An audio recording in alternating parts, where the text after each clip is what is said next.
Saudara harus perlu tahu supaya bisa memilih tema yang sesuai dengan Injil Markus. Lalu pemuritan juga muncul dalam Injil Markus. Ya. Secara umum Injil pasti banyak bicara tentang Kristus, ya, kristologi. Cuma aspek yang mana itu aja yang perlu diketahui. Nah, ketika kita berbicara tentang Injil, ya, dari Markus ini kita akan mengambil konsep Injil. Kalau di Indonesia kita bicara Injil, orang-orang Islam akan bisa jawab seperti apa? Kalau kita bicara Injil, apa yang orang Islam pahami tentang Injil?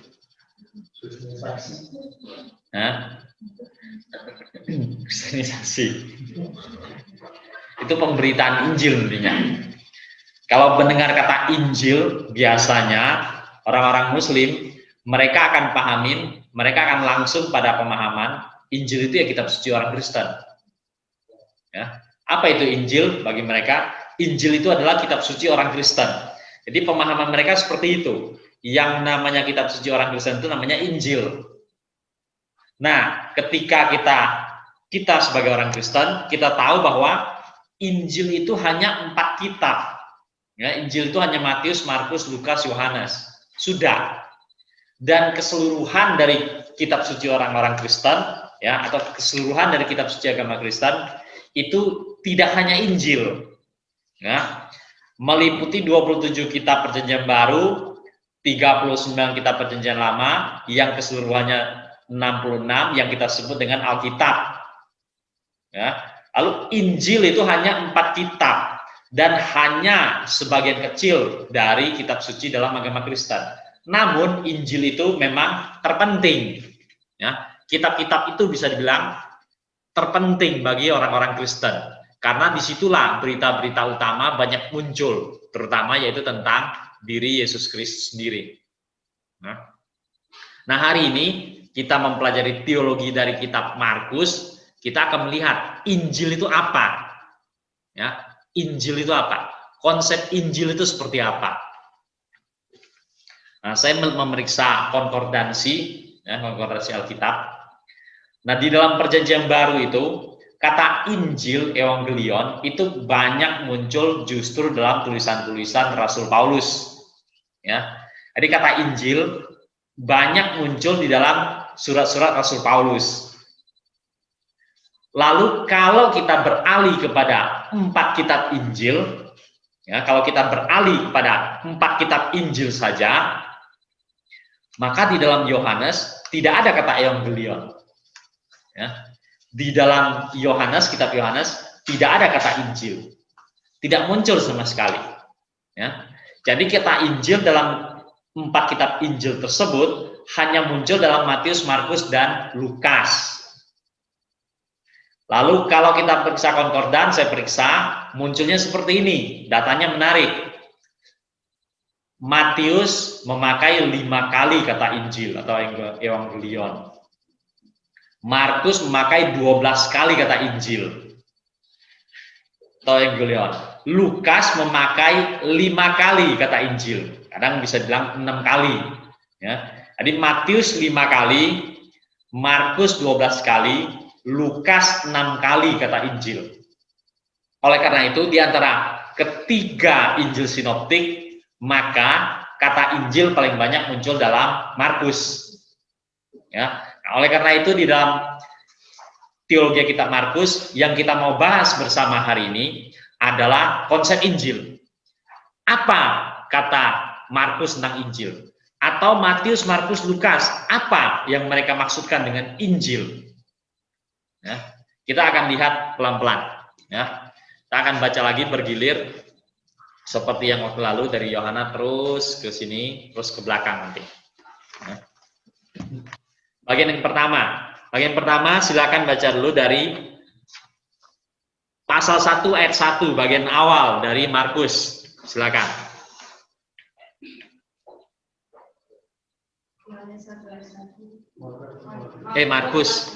Markus. Inilah permulaan Injil tentang Yesus Kristus anak Allah. Ya. Inilah permulaan Injil tentang Yesus Kristus anak Allah. Bisa diartikan sebagai kitab Markus ini permulaan memperkenalkan Injil Yesus Kristus, anak Allah. Ya. Injil tentang Yesus Kristus, anak Allah. Bagaimana kita memahami hal ini?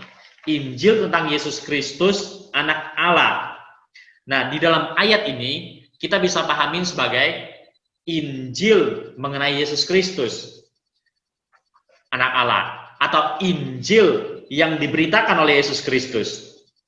Ya, Injil mengenai Yesus Kristus atau mengenai diri Yesus Kristus, atau Injil yang diberitakan oleh Yesus Kristus, yang dibawa dari Allah Bapa di surga, dibawa ke bumi. Ya, kita bisa pahamin ayat ini secara demikian. Pasal 1 ayat 1 dari kitab Markus. Ya, jadi di antara kitab-kitab Perjanjian Baru khususnya Injil, maka Markus itu sering sekali diyakini sebagai kitab yang paling awal. Ya, jadi berita yang paling awal, orang yang menulis paling awal tentang Injil, tentang Yesus Kristus, itu adalah Markus. Baru disusul oleh penulis-penulis yang lain. Ya. Termasuk kadang-kadang kitab-kitab ekstra kanonika, ya, di luar kanon. Markus masih diyakini sebagai bahan yang paling mendasar, bahan yang juga yang pendek, yang paling mendasar. Oke, kita lanjut. Kita lihat ayat yang lain, yaitu Markus 1, 14, 15. Markus 1, 14, 15. Markus 1 ayat 14-15. Sesudah Yohanes ditangkap, datanglah Yesus ke Galilea memberitakan Injil Allah. Katanya, waktunya telah genap, kerajaan Allah sudah dekat. Bertobatlah dan percayalah kepada Injil. Ya. Nah, sekarang dikatakan di bagian ini, Yesus memberitakan Injil Allah.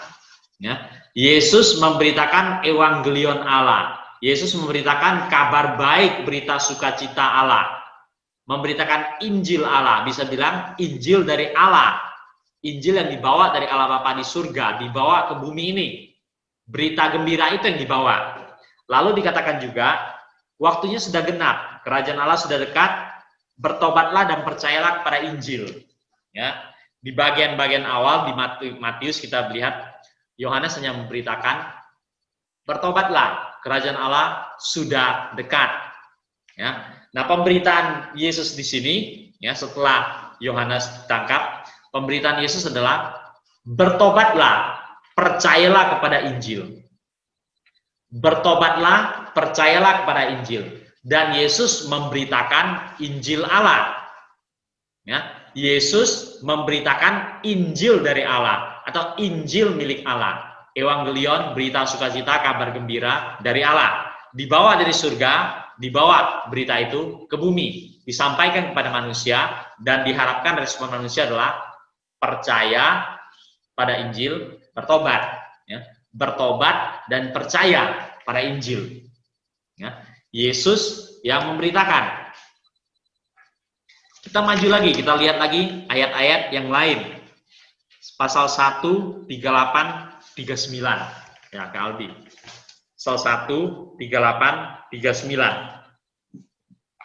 Jawabnya, marilah kita pergi ke tempat lain, ke kota-kota yang berdekatan, supaya di sana juga aku memberitakan Injil, karena untuk itu aku telah datang. Lalu pergilah ia ke seluruh Galilea dan memberitakan Injil dalam rumah-rumah ibadat mereka dan mengusir setan-setan. Ya. Jadi di sini ditegaskan lagi, tugas Yesus datang ke dalam dunia ini memberitakan Injil. Ya, untuk itu dia datang. Dia akan memberitakan Injil ke kota-kota. Dan dikatakan Yesus ketika masuk ke rumah-rumah ibadah, dia mengajar orang, tapi jangan lupa dia memberitakan Injil. Ya, dia mengajar orang dengan berbagai-bagai pengajaran, tapi di situ dia memberitakan Injil. Ya, jadi jangan lupa, Yesus mengatakan dirinya sendiri, tugasnya datang ke dunia memberitakan Injil, memberitakan Injil Allah. Dan di dalam rumah-rumah ibadah dia mengajar, dia memberitakan Injil. Ya, Yesus memberitakan Injil. pada waktu kita membahas Matius, dikatakan di situ Yesus menyampaikan tentang kerajaan Allah, kerajaan surga. Nah, sekarang kita melihat di sini ketika kita beralih ke tema teologis tentang Injil, khususnya dari kitab Markus, Yesus menegaskan dirinya datang ke dalam dunia ini untuk memberitakan Injil. Injil dari Allah dan diberitakan ke semua orang, yaitu mulai dari rumah-rumah ibadah. Dia mengajar, dia memberitakan Injil. Dia menyampaikan Injil kepada orang-orang. Baik, kita maju lagi ke ayat yang lain lagi. 3 ayat 14. Ke Julius. 3:14. Markus 3 ayat 14. Dia menetapkan 12 orang untuk menyertai dia dan untuk diutusnya memberitakan Injil. Oke, ya. Yesus sendiri memberitakan Injil. Lalu dia juga memanggil murid dan membimbing mereka. Dan orang-orang ini pun diutus oleh dia memberitakan Injil. Jadi Yesus sendiri memberitakan Injil. Selain itu, murid-murid Yesus juga memberitakan Injil. Murid-murid Yesus diutus untuk memberitakan Injil. Jadi dalam hal ini sama. Yesus memberitakan Injil Allah, murid-murid Yesus memberitakan Injil. Atau bisa bilang Injil Allah, gitu juga. Ya. Jadi tugas Yesus, tugas murid-murid yang mengajar, memberitakan Injil. Ya. Nah, ini kita perlu camkan. Tapi kita masih akan lihat terus. Injil itu apa? Ya. Konsep Injil itu apa? Ya. Permulaan Injil dari Markus. Yesus memberitakan Injil. Injil dari Allah. Injil yang berasal dari Allah. Lalu Yesus memuridkan dan murid-muridnya diutus memberitakan Injil. Ketika Yesus masuk ke rumah-rumah ibadah, dia mengajar orang-orang di sana dan jangan lupa dia memberitakan Injil pada mereka. Kita lihat lagi ayat yang lain. 8:39. Pasal 8 ayat 39.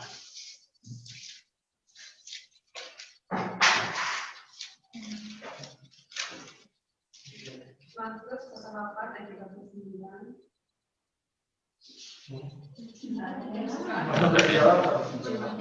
Ketiga 8. 35.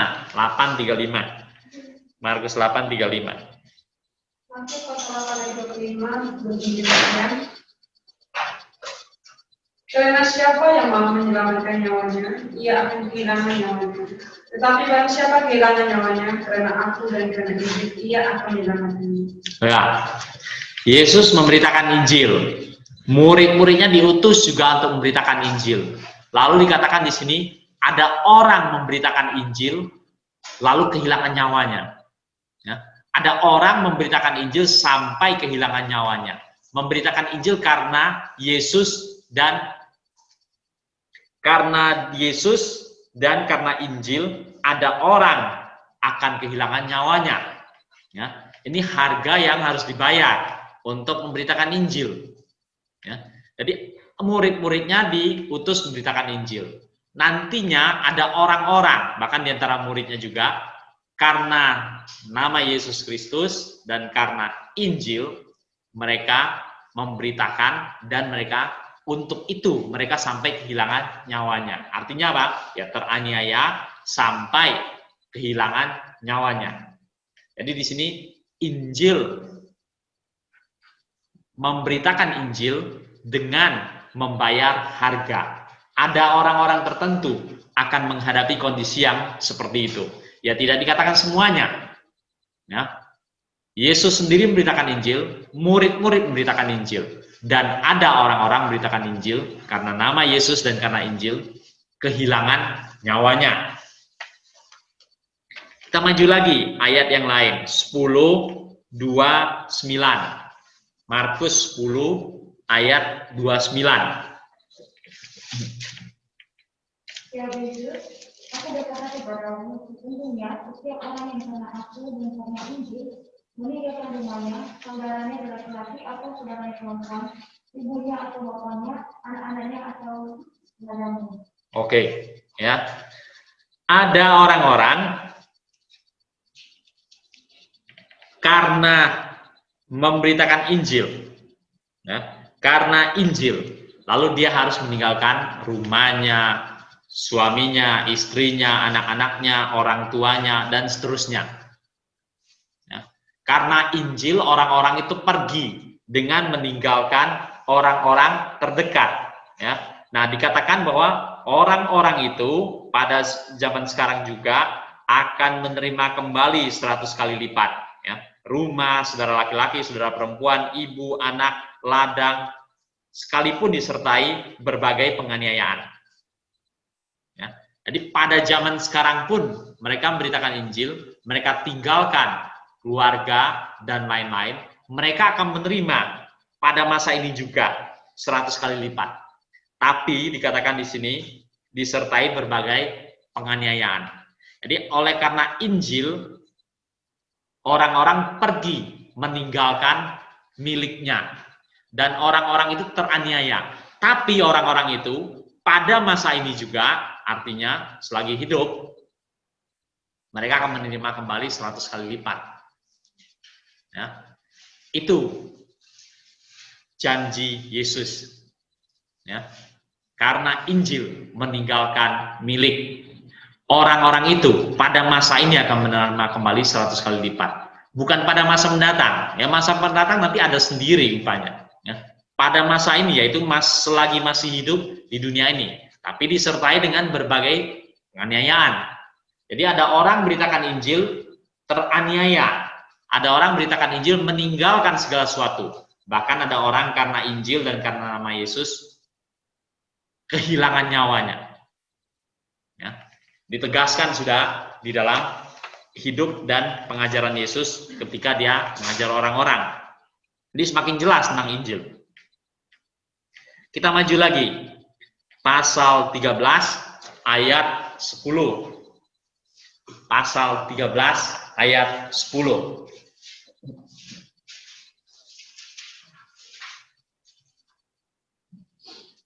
Tetapi Injil harus diberitakan dahulu kepada semua bangsa.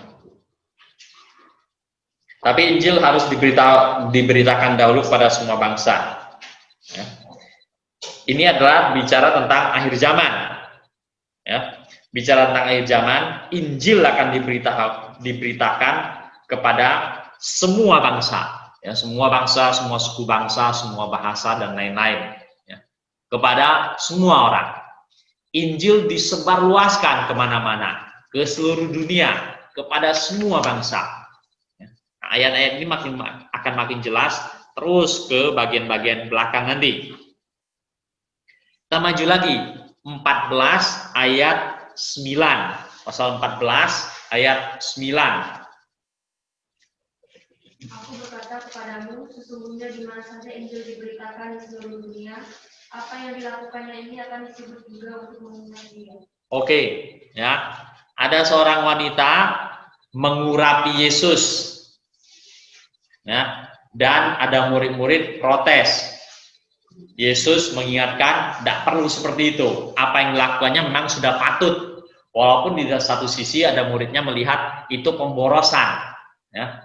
Nah, tapi Yesus mengatakan, di mana-mana Injil akan diberitakan. Dan ketika Injil diberitakan, perbuatan dari wanita ini akan dikenang orang, akan diingat orang. Perbuatan dia mengurapi Yesus, ya, mempersiapkan Yesus untuk kematiannya. Ya. Dan perbuatan dia akan diingat orang ketika Injil diberitakan kepada segala bangsa.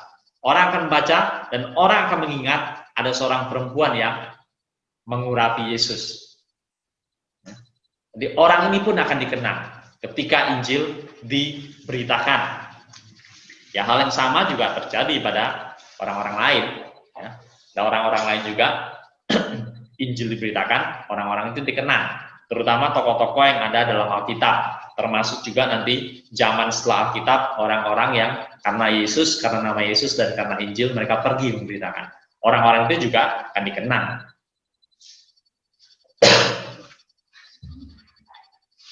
Kita lihat lagi 2 ayat lagi, 16, 15, pasal 16 ayat 15. Lalu ia berkata kepada mereka, pergilah ke seluruh dunia, beritakanlah Injil kepada segala makhluk. Ya. Pergilah ke seluruh dunia, beritakanlah Injil kepada segala makhluk. Apa maksud ayat ini? Injil diberitakan kepada segala makhluk.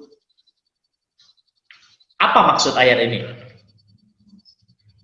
Ke seluruh dunia, Injil diberitakan kepada segala makhluk. Apa arti ayat ini? Kepada siapa Injil diberitakan? Tadi ayat-ayat sebelumnya sudah dibilang kepada semua bangsa, semua suku bangsa. Sekarang dikatakan segala makhluk. Jangan-jangan di planet Mars ada makhluk lain lagi.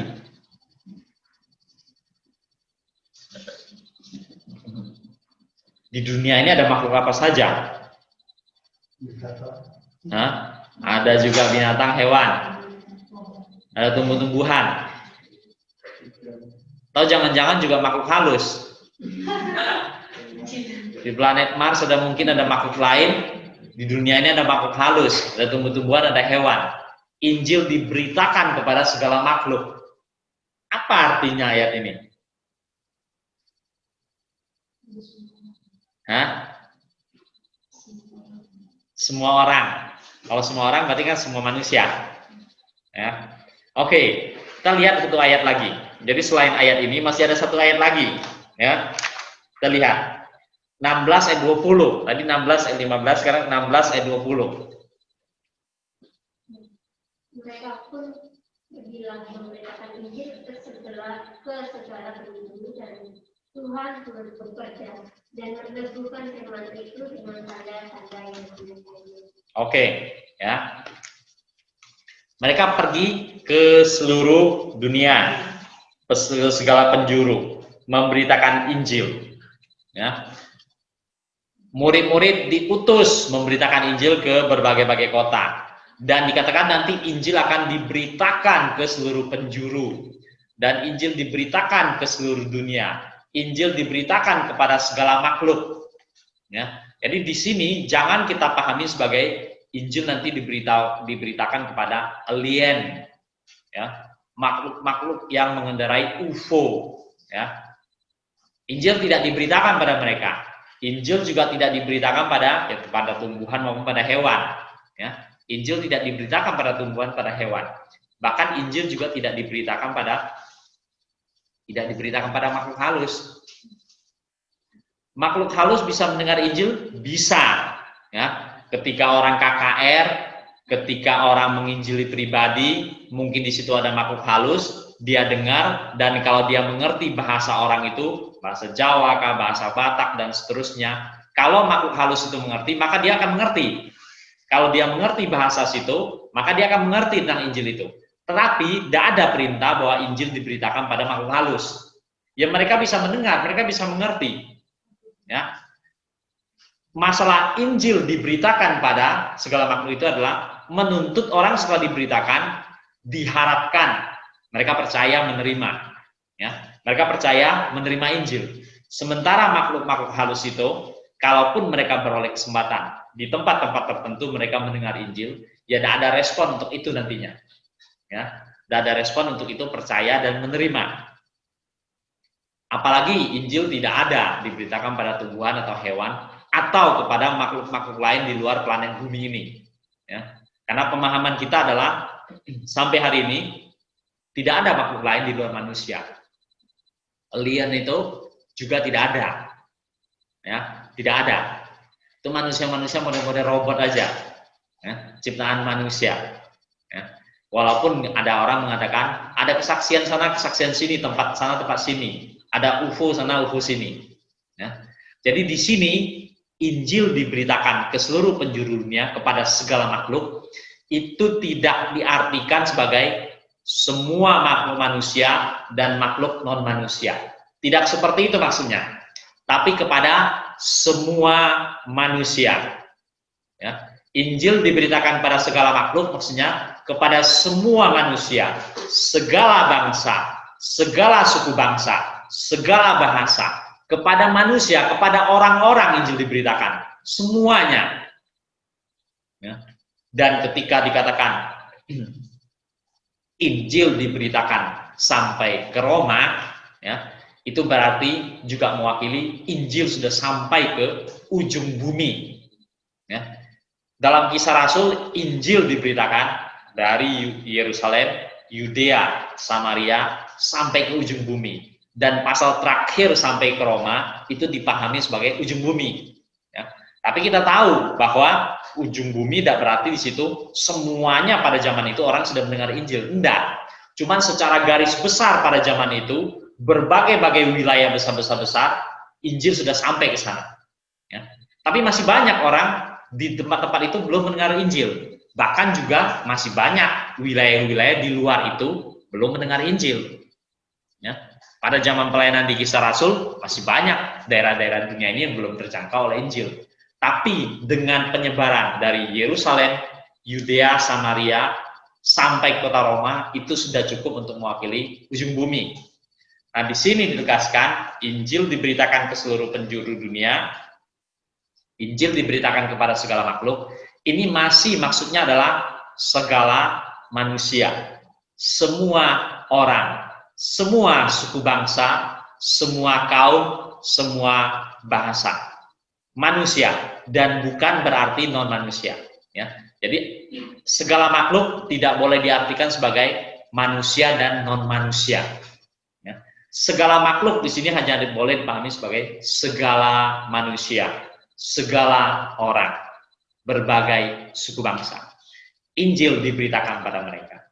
Nah, saudara-saudara sekalian, tadi Yesus datang membawa Injil. Yesus datang memberitakan Injil. Di dalam rumah-rumah ibadah, dia mengajar dan menyampaikan Injil. Dia memanggil murid, memuridkan, lalu dia mengutus orang-orang itu, dan orang-orang itu juga melakukan pekerjaan yang sama dengan dia, memberitakan Injil. Dan bahkan nanti dikatakan, mereka akan memberitakan Injil ke penjuru, seluruh penjuru. Dan tanda-tanda akan menyertai mereka. Artinya apa? Kuasa Tuhan, mukjizat, kebesaran Tuhan, perlindungan Tuhan akan menyertai mereka semua. Ya. Nah, kalau sudah begitu, kita lihat banyak begini. Apa itu Injil? Bagaimana kita memahami konsep Injil?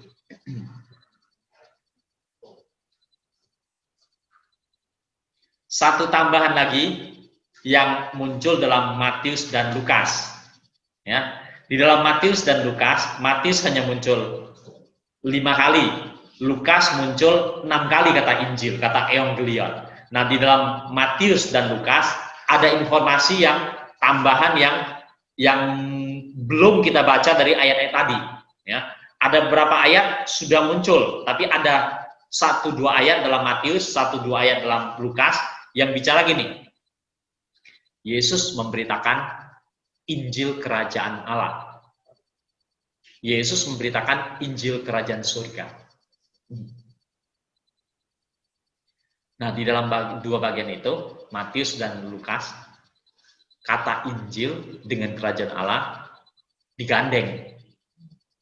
Kata Injil dengan kata Kerajaan Surga digandeng, digabung. Jadi kalau begitu, apa itu Injil? Bagaimana kita memahami Injil?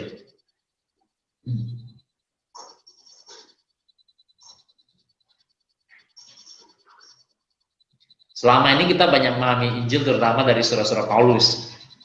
Ya, orang-orang Kristen selama ini memahami Injil kebanyakan dari kontribusi dari surat-surat Paulus. Hasil kesimpulan dari surat-surat Paulus.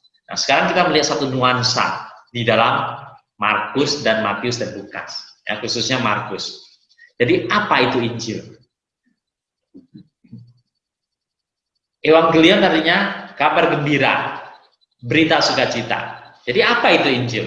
Apa itu kabar gembira? Apa itu berita sukacita? Apa? Kenapa Yesus menyampaikan itu? Kenapa murid-muridnya menyampaikan? Kenapa diberitakan kepada seluruh penjuru bumi, kepada segala makhluk? Jadi apa itu kabar gembira? Apa itu berita sukacita?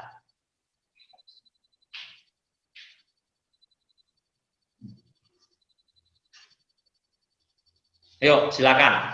Yang Bapak Ibu saudara-saudara yang di rumah, yang online juga dipersilakan. Lantas apa yang bisa kita simpulkan tentang konsep Injil?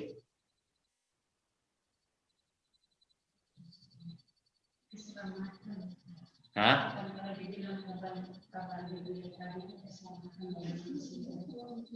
Keselamatan bagi manusia.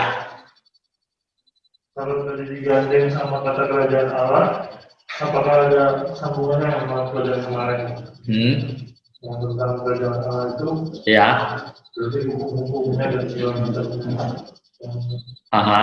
Berlaku di kerajaan Allah, jadi berlaku di bumi. Berlaku di bumi. Itu kalau digandeng bahasanya. Ya. Nah, lalu kalau digandeng bahasanya, kontribusi apa yang kita bisa dapatkan untuk menjelaskan Injil? Berarti Injil tersebut, gimana? Mana? Kabar baik yang Ya. sebenarnya yang memang sudah direncanakan dari awal di dalam kerajaan Allah dan mau digenapi supaya kabar baik dari kerajaan Allah itu berlaku atau digenapi di bumi. Digenapi di bumi, berlaku di bumi, terjadi di bumi, diterapkan di bumi. Iya. Ya. Kabar baik yang dari Seperti konsep kerajaan Allah itu. Gitu kan? Ya, ya. Ini kalau kita gandeng dengan mendapat pertolongan penjelasan dari kerajaan Allah itu, ya.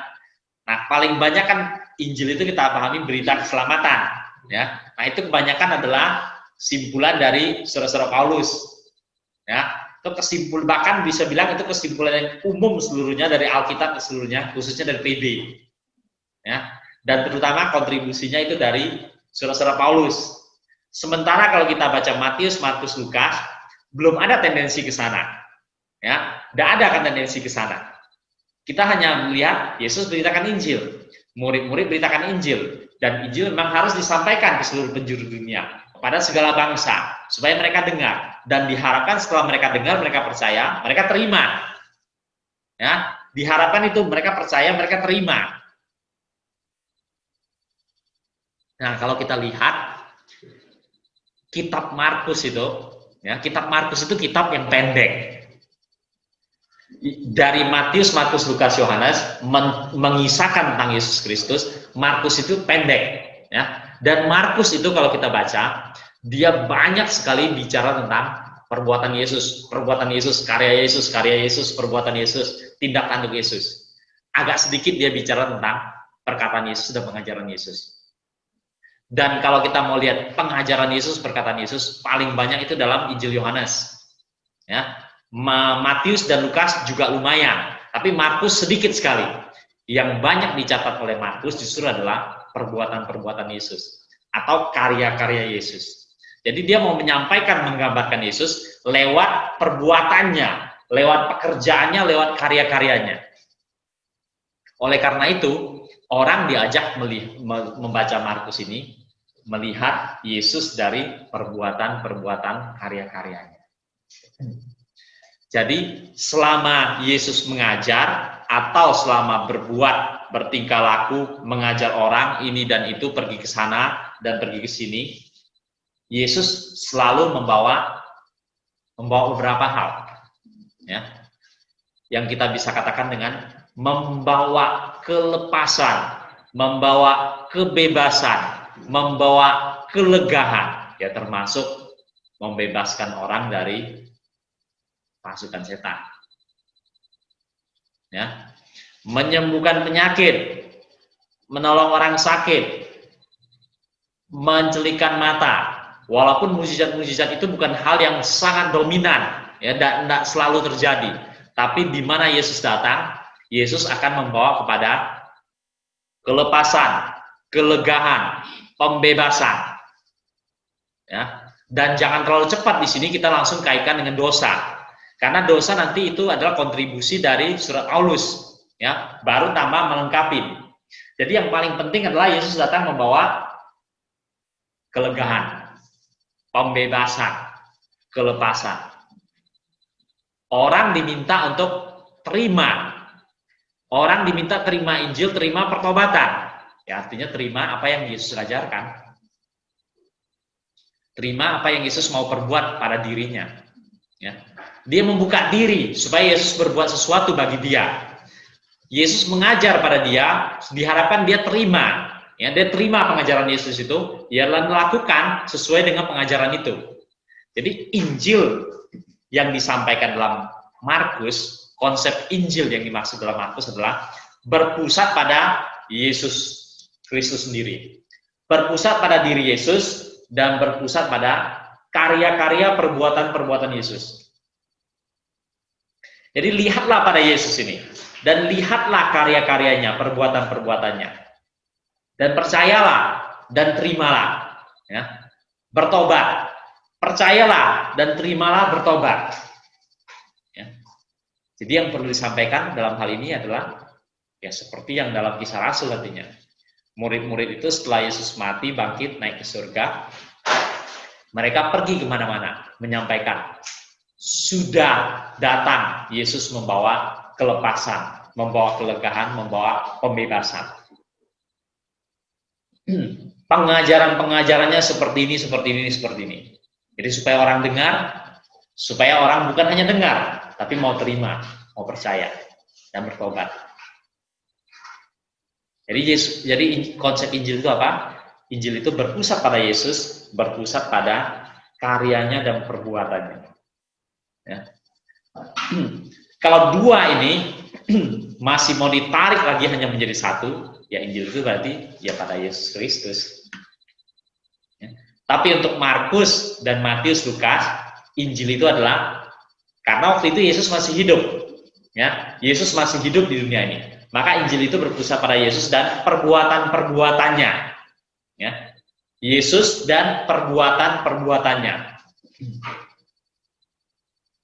Kalau kita mau tarik lebih luas lagi nantinya kepada teologi sistematika, apa itu konsep Injil? Ya berarti meliputi seluruh perjanjian baru dan seluruh perjanjian lama. Ya, dan meliputi seluruh Alkitab. Jadi dalam diri Yesus, dalam perkataan, perbuatan, dan tingkah lakunya, Allah menyatakan diri secara sejelas-jelasnya. Ya. Allah yang kita tidak kenal itu, yang tidak kita lihat itu, bahkan Musa pun tidak melihat, hanya melihat dikatakan punggungnya Allah, hanya melihat semak terbakar. Jadi manusia mengenal Allah ya di dalam Yesus Kristus dan pengajaran dan perbuatannya. Inilah puncak penyataan diri Allah. Dan dari dulu sampai sekarang dan seterusnya, tidak ada yang lebih besar dari itu. Ya, tidak ada yang lebih nyata dari itu. Kita tidak melihat Yesus, ya, tapi kita membaca Injil, kita tahu tindak tanduk perbuatan Yesus. Ya, kita kenal. Orang-orang Yahudi pada zaman itu, mereka bertemu langsung dengan Yesus. Mereka lebih beruntung sedikit dibanding kita. Ya, karena mereka bisa melihat langsung, bisa mendengar langsung, dan bisa melihat Yesus mengajar. Ya, bisa mendengar Yesus mengajar. Kita enggak. Kita adalah berdasarkan catatan dari orang-orang terdahulu. Ya, dari situ kita mengenalnya. Ya. Orang-orang itu melihat langsung Allah dalam diri Yesus. Ya. Kita hanya membaca dan mencoba mengenal dari catatan-catatan yang ada. Dan sebelum ini, catatan ini ya tidak ada. Ya. Dalam perjanjian lama, Allah adalah tak terlihat. Ya. Allah roh adanya, tidak terlihat. Tapi dalam diri Yesus, Allah datang ke dunia, ya, menjelma menjadi manusia, yang kita sebut dengan inkarnasi. Maka bisa para rasul mengatakan, apa yang kami dengar, apa yang kami pegang, apa yang kami lihat. Maksudnya betul-betul mereka bisa memegang Yesus. Mereka betul-betul mendengar suara Yesus, ya, dan mereka betul-betul dengan matanya melihat Yesus. Ya. Jadi Allah yang tidak bisa dipegang, tidak bisa didengar, tidak bisa terlihat itu pada diri Yesus menjadi nyata, ya, menjadi nyata. membuka tabir bagi kita supaya kita kenal. Ya, penyataan diri Allah yang paling lengkap di situ. Balik lagi, Injil itu apa? Injil itu adalah Yesus Kristus sendiri, perbuatan-perbuatannya. Kalau tambah lagi pengajaran-pengajaran atau perkataan-perkataannya.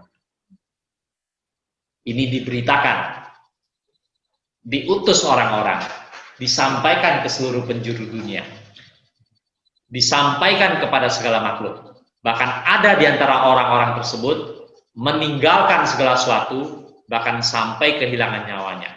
Meninggalkan segala sesuatu, tapi mereka akan menerima kembali 100 kali lipat di dunia ini, sekarang ini, dan bukan bicara yang nanti akan datang. Nanti akan datang ada upahnya lagi sendiri, ya. Tapi bicara yang sekarang.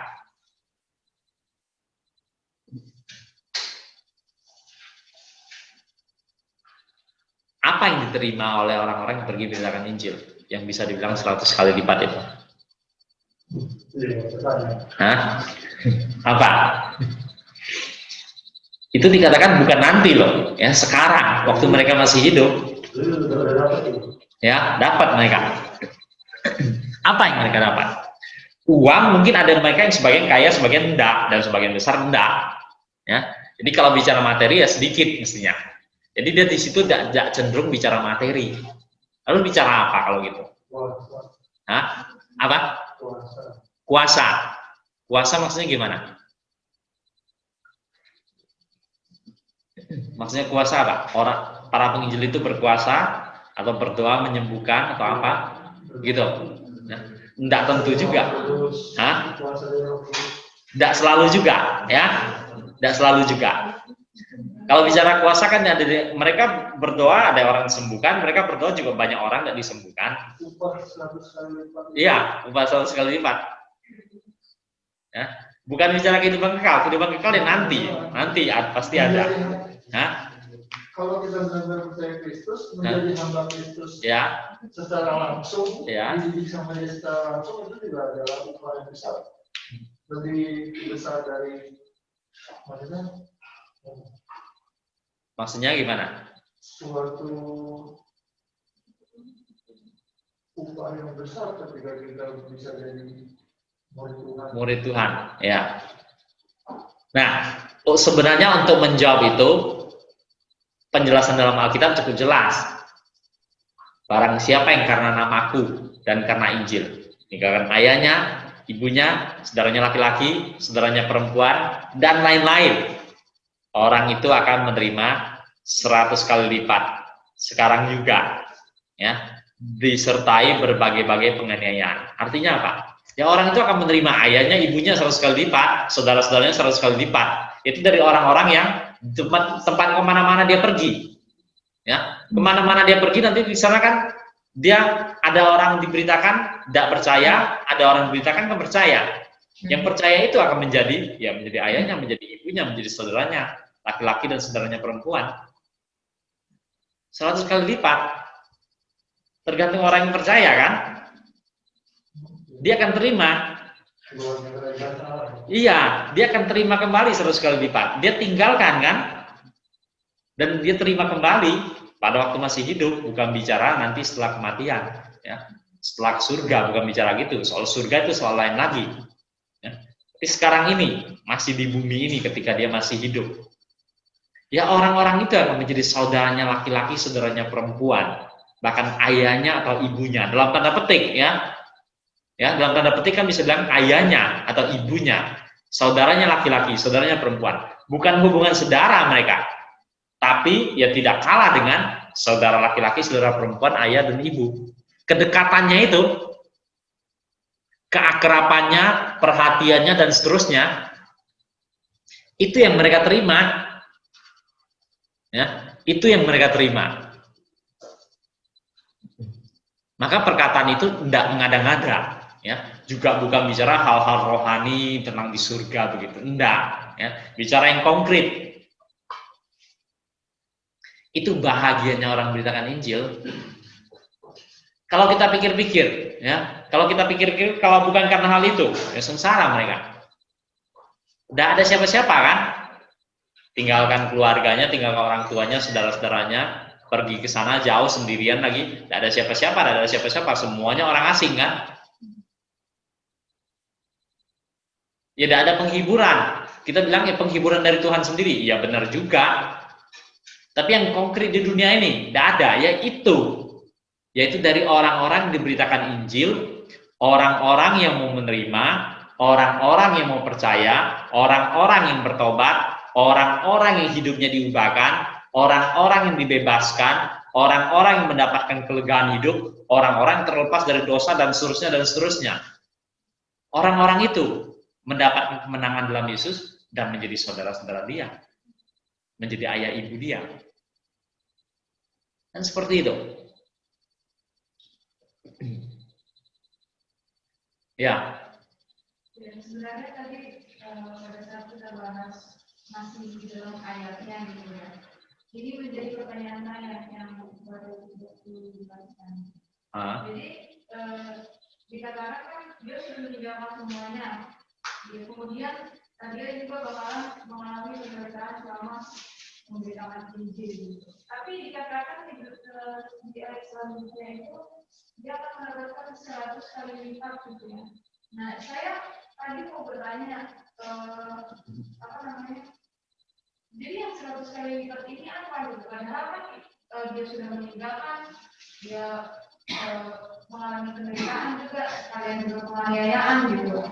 Nah, di sini berarti arti dari situ adalah apakah hanya orang-orang yang memilih, yang kemudian percaya, terus itu menjadi saudaranya gitu.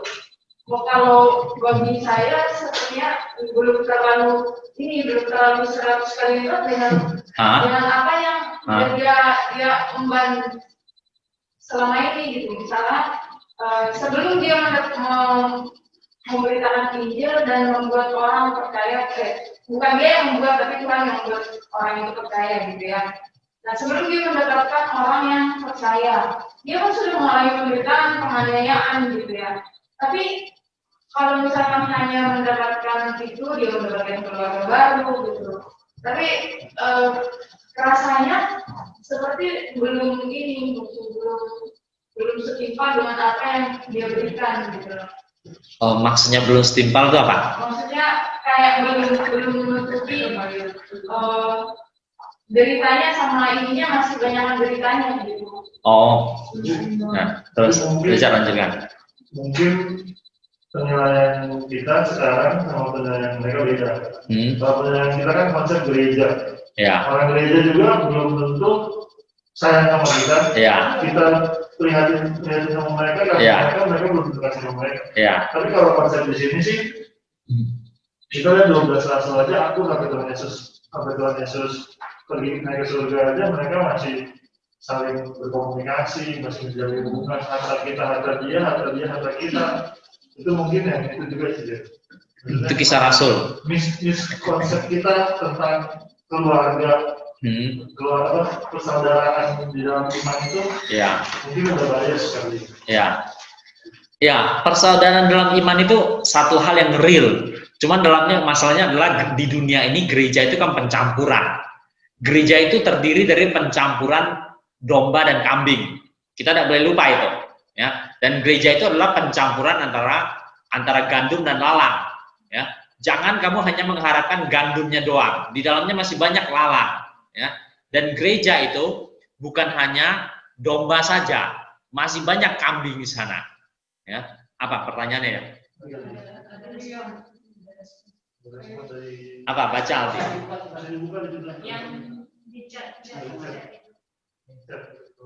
Baca aja. Chat. Ya.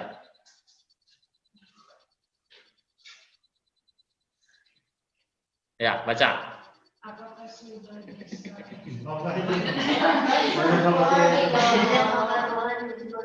sifatnya adalah kelahiran dan kematian Yesus. Tapi apabila dia dari batu ini akalnya masih jauh. Terus? Nah, ini yang terakhir nih. Dari pernyataan saudari tersebut, nanti saya melihatnya dengan pernyataan Paulus mengenai Tuhan yang tahu keuangan kita. Tahu ciptaan kita atau tidak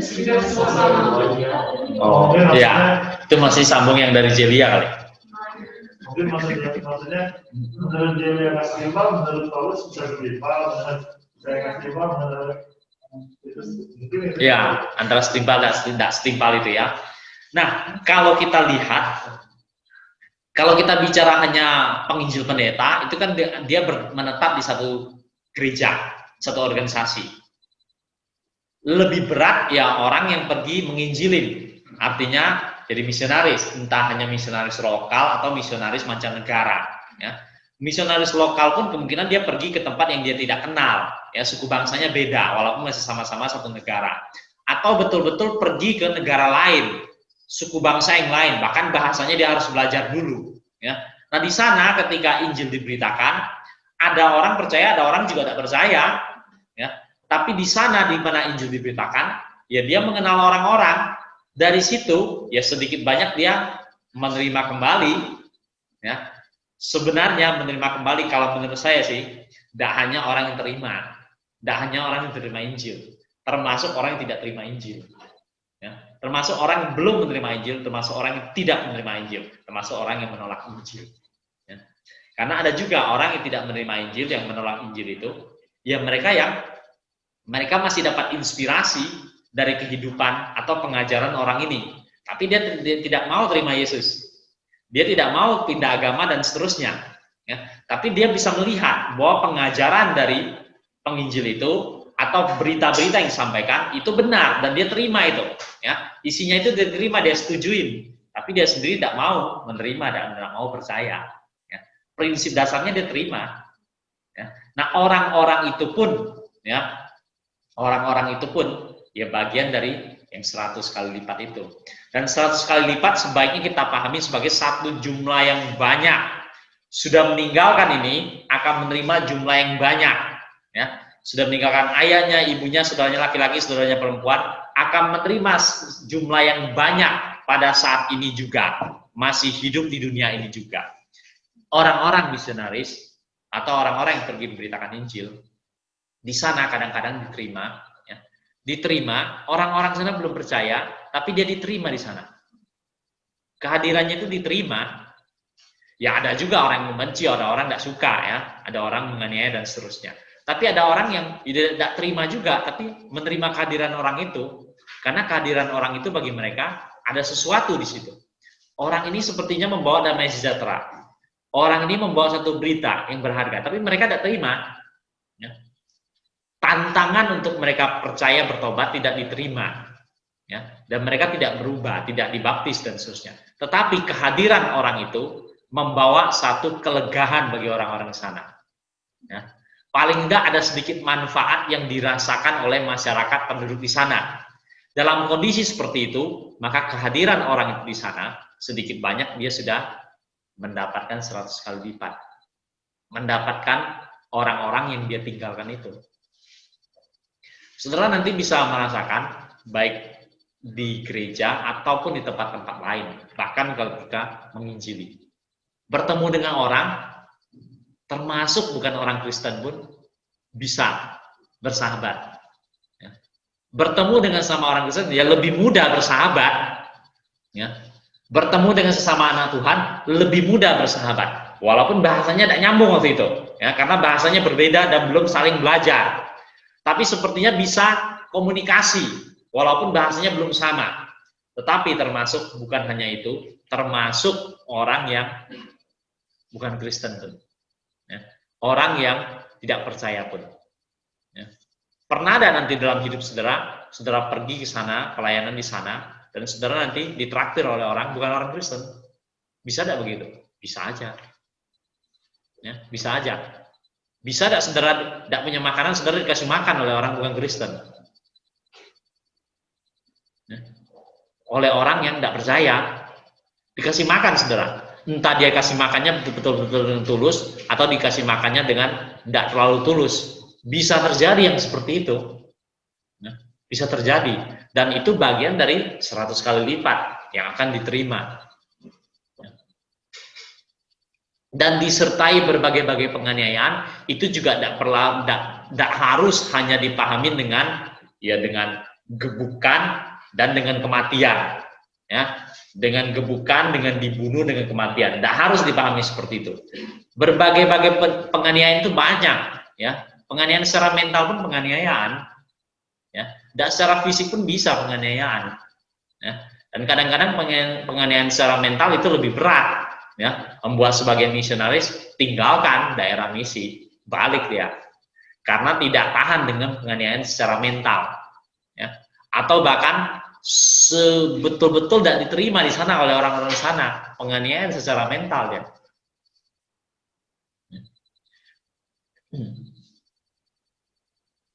Jadi Injil ini di dalam Matius, Markus, Lukas, khususnya di Markus, kita melihat pada diri Yesus Kristus dengan perbuatan-perbuatannya, kalau mau ditambah juga dengan perkataan-perkataan pengajarannya. Dan Injil ini menuntut orang, diharapkan orang percaya, bertobat, ya. Bertobat, percaya, yang menerima. Bertobat, percaya pada Injil, menerima Injil, ya. Jadi pada diri Yesus Kristus, pada perbuatan-perbuatannya, pada karya-karyanya, pada pengajaran-pengajarannya. Nanti ketika ke surat Paulus itu menjadi makin mengkerucut, yaitu dengan sistematika iman Kristen, yaitu keselamatan di dalam Yesus Kristus. Ya. Apa itu Injil? Keselamatan di dalam Yesus Kristus. Menjadi seperti itu ketika masuk ke surat-surat Paulus. Tapi ketika masih di kitab Matius, Markus, Lukas, Yohanes, maka kita melihat pada diri Yesus. Nah, kita ingat saudara-saudara sekalian, perjanjian lama itu Allah memilih umat Israel. Orang Israel diberkati oleh Tuhan, tapi tidak berhenti di situ. Yang Tuhan mau adalah orang Israel setelah dipilih, diberkati oleh Tuhan, mereka nanti memberkati bangsa-bangsa, ya. Tetapi tugas itu tidak dilaksanakan. Artinya tugas itu tidak selesai, ya, tidak selesai di Israel. Oleh karena itu, Injil Kerajaan Allah sekarang datang, ya. Tidak selesai di Israel di Perjanjian Lama, Injil Kerajaan Allah datang di Perjanjian Baru, masih berfokus pada orang-orang Israel, ya. Jadi Injil Kerajaan Allah disampaikan oleh Yesus Kristus, juga Yohanes Pembaptis, dan oleh murid-murid, itu diberitakan hanya pada orang-orang Yahudi pada abad pertama di Palestina, ya. Jangan lupa itu, hanya di situ. Dan nanti setelah itu baru Injil akan dibawa oleh mereka dari Yerusalem, Yudea, Samaria, sampai ke ujung bumi, ya. Jadi beritanya tetap sama. Pemilihan Allah atas Israel, Israel diberkati supaya mereka memberkati bangsa-bangsa. Ini tidak jalan dengan mulus, ya. Tidak jalan. Israel lalai menjalankan tugasnya. Injil Kerajaan Allah datang, dibawa oleh Yesus Kristus, diberitakan.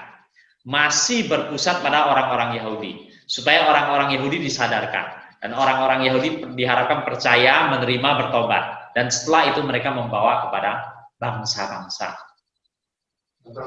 Nah, Pak Tandri mau izin sharing salah satu kali lipat. Ya, silakan Pak Tandri.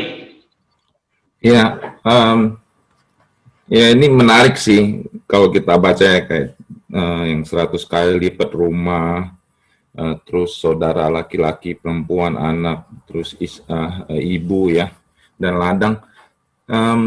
Kayaknya kalau teman-teman masuk ke ladang penginjilan, saya ada ikut mission trip beberapa kali sama Boksu Slamet.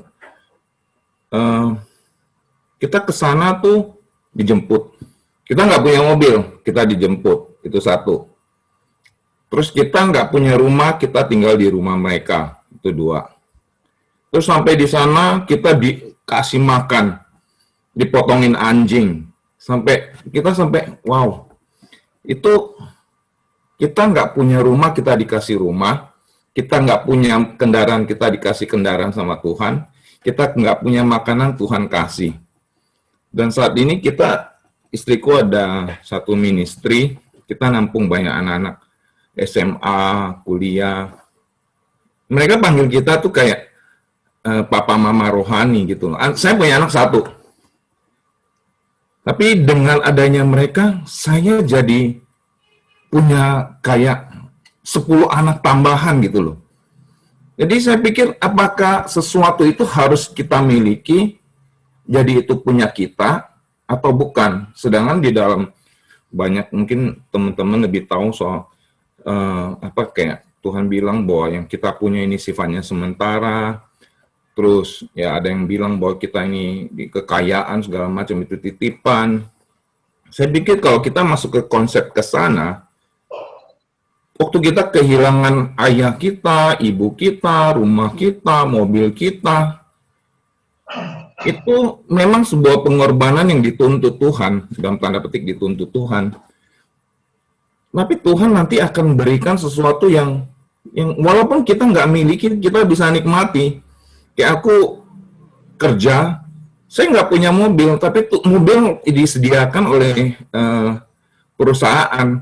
Saya sampai boksu siapa gitu ngomong, kamu enak ya, kamu nggak punya mobil tapi kamu pakai mobil, kamu kayak pendeta loh. Dia ngomong gitu, saya iya juga ya, kita nggak perlu memiliki, tapi kalau kita menikmati di dalam izin Tuhan, saya pikir itu pun sudah menggenapi yang bagian ini yang 100 kali lipat gitu loh.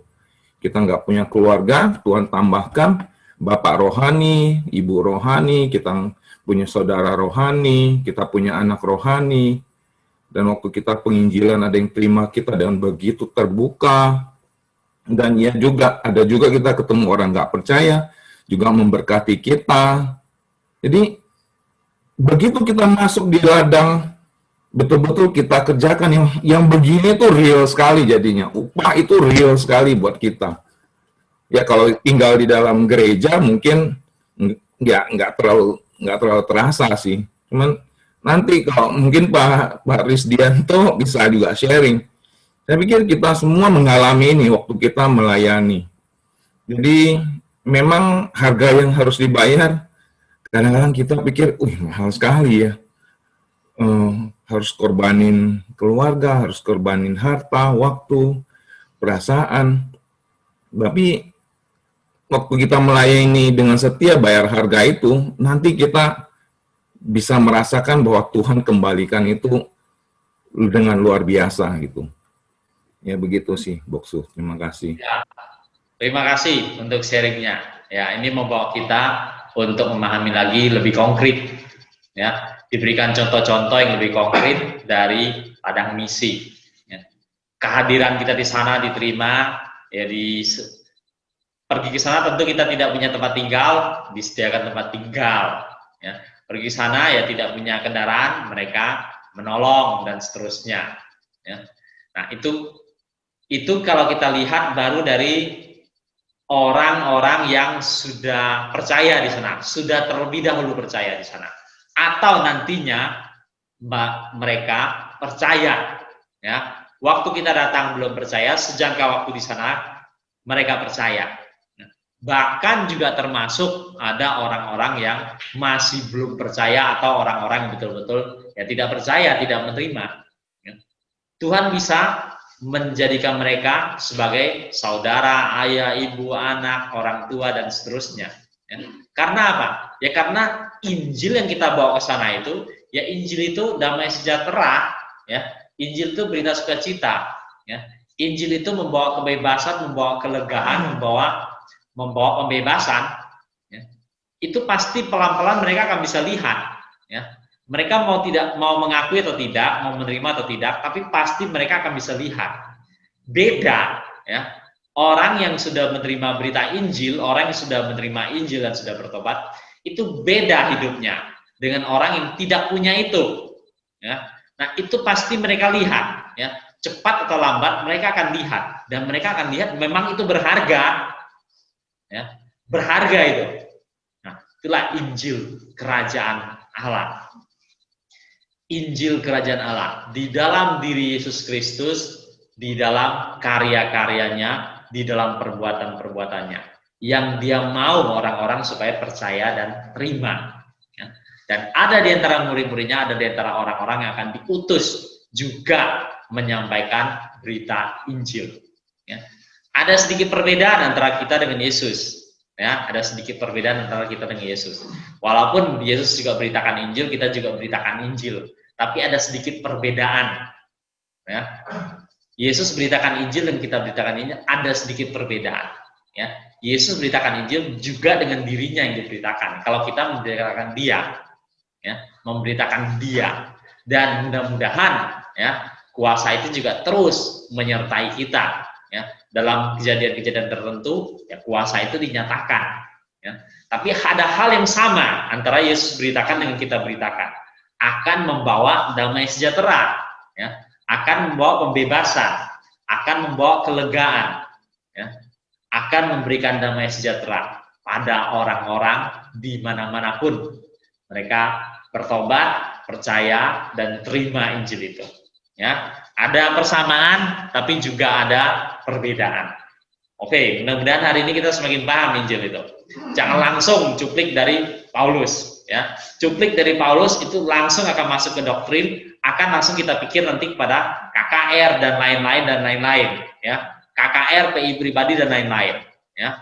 Tapi ada aspek yang lain dari kitab-kitab Injil ini, memberikan kontribusi bagi kita memahami Injil itu. Injil itu membawa perubahan hidup. Ya, Injil itu membawa perubahan hidup pada orang-orang yang percaya, menerima, bertobat. Ya, membawa perubahan hidup.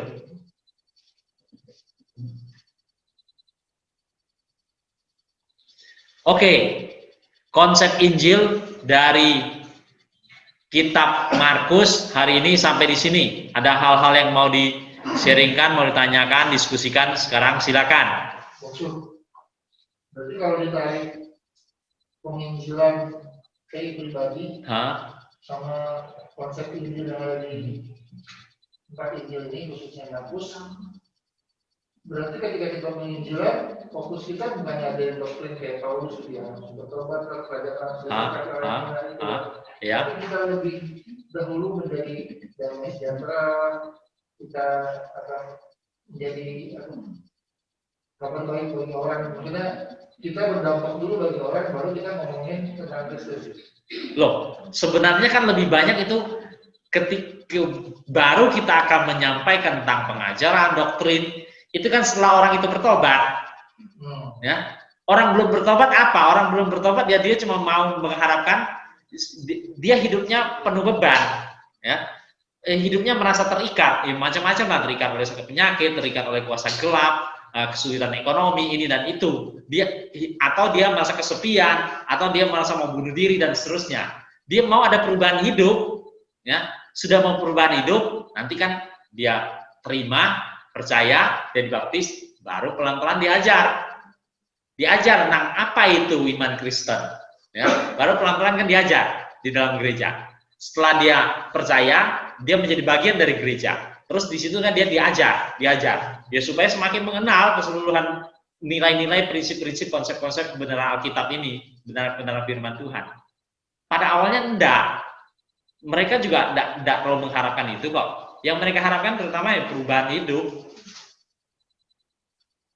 Atau kita simpulkan ini dari manusia lama menjadi manusia baru.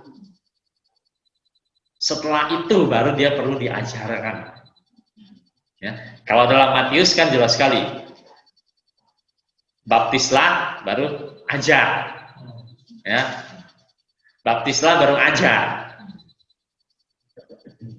Kalau di konsep di gereja ya katekisasi dulu baru baptis. Ya, katekisasi, baptis dan seterusnya. Tapi yang paling mendasar dari semua itu apa? Ya perubahan hidup, regenerasi, lahir baru dari manusia lama menjadi manusia baru. Setelah itu baru ya diajarin. Yang diajarin kan lama, pelan-pelan, tahap demi tahap karena banyak kan isinya itu.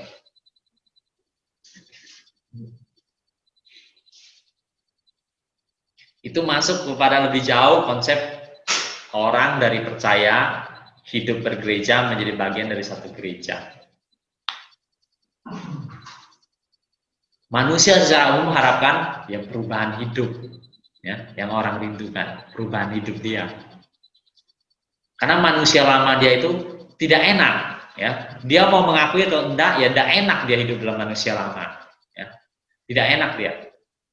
Dia akan merasa terikat, ya, terikat oleh apapun itu, ya. Tidak harus selalu terikat oleh kuasa gelap, ya, macam-macam ikatan-ikatan hal yang lain di dunia ini. Dan dia mau mendapatkan, ya seperti yang Yesus bilang, datanglah kepadaku semua yang letih lesu beban berat, aku akan memberikan kelegaan kepadamu. Yaitu, ya, seperti itu juga berita Injil. Ya. Orang mau menerima, bertobat, percaya, ya dapat itu kelegaan yang diberikan oleh Yesus itu, ya, itu bisa dipahami secara luas dan dalam. Nah, intinya ketika masuk ke surat Paulus nanti menjadi, ya, manusia lama menjadi manusia baru, lahir baru, terima berita keselamatan, terima anugerah itu. Jangan berdasarkan perbuatan, ya, jangan berdasarkan pahala, jangan berdasarkan amal baik kita. Bukan karena itu kita mendapatkannya. Seperti itu kan? Jika masuk ke surat-surat Paulus. Di kitab-kitab Injil, enggak, lebih simpel, ya, lebih simpel. Langsung menjadi ada dan ada hasilnya terlihat. Jadi mudah-mudahan saudara juga belajar sesuatu dari kitab-kitab Injil. Karena selama ini sebagai orang-orang Kristen kita banyak hidup hanya berdasarkan surat-surat Paulus. Ya. Kita banyak hidup hanya berdasarkan surat-surat Paulus. Nuansa itu lebih besar, ya. Kita kurang mendapatkan nuansa dari kitab-kitab Injil yang lebih nyata, lebih konkret, langsung penerapannya dan seterusnya. Ya. Berimbang, ya, berimbang.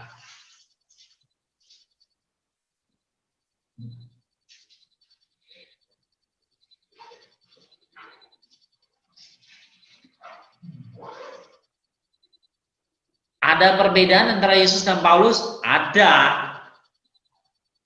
Ada persamaan Yesus dan Paulus? Banyak persamaannya juga.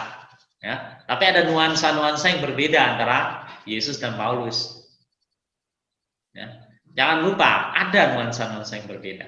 Tapi yang sama, banyak. Ya. Hal-hal yang sama dari dalam pengajaran Yesus dan pengajaran Paulus banyak.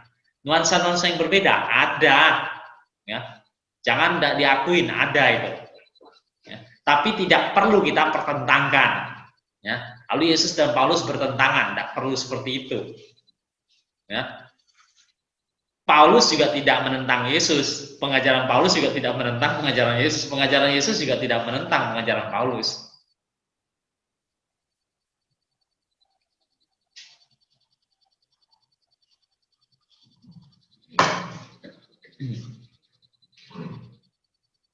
Oke, bahan kita hari ini konsep Injil dalam kitab Markus sampai sini. Saudara-saudara yang online di rumah, kalau ada yang mau didiskusikan, tanyakan, silakan.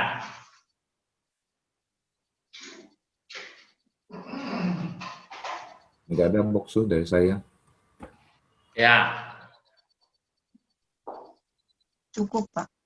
Ya, oke. Kalau sudah cukup, kita akan akhiri hari ini. Minta satu orang yang di online yang berdoa, ya. Minta Ibu Livia berdoa. Ya, mari kita berdoa. Tuhan Allah Bapa kami surga, Tuhan kami ucap syukur buat sore ini. Engkau telah memberikan waktu juga kesehatan buat kami untuk mendengarkan Pak Halim membagikan mengenai kitab Markus. Tuhan, ini suatu hal yang baru juga buat kami, biarlah apa yang kami peroleh menjadi sesuatu hal yang baik, yang membekali kami dalam pelayanan kami. Terima kasih Tuhan Yesus, biarlah Engkau yang menolong kami dan memelihara kami dalam kegiatan kami selanjutnya. Hanya ke dalam tangan-Mu Tuhan kami berdoa. Amin. Amin. Oke, pelajaran kita sampai hari sampai sini. Satu hal saya hampir lupa, ada usul kalau pelajaran kita ini masih 1 jam. Ya. Jadi antara makan siang 2 jam terus 1 jam kosong baru mata kuliah kita. Gimana kalau naik? Jadi nanti 1 jam sebelum makan malam kalian masih bisa istirahat. Gimana, saudara-saudara yang di rumah? Apakah bisa diterima usul ini? Saya sih oke, Boksu. Saya sih tidak masalah, Boksu. Oke, jadi 345 kita maju lagi 1. Saya Boksu. Hah? 7. Ya, oke. Kalau gitu minggu depan kita maju satu blok ya, dari 345 kita maju satu blok. Ya. 250 ya? Ya, 250 mulai sampai 510 ya. Sampai bahan 435 kali. Hah? Oh ya, sampai 435. Ya. Ya.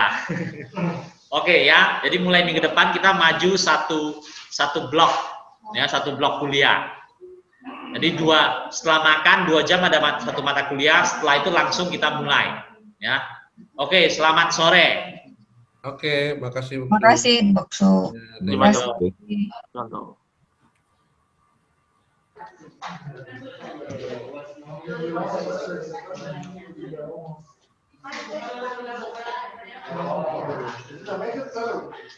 Makasih Boksu, selamat sore. Yuk, selamat sore.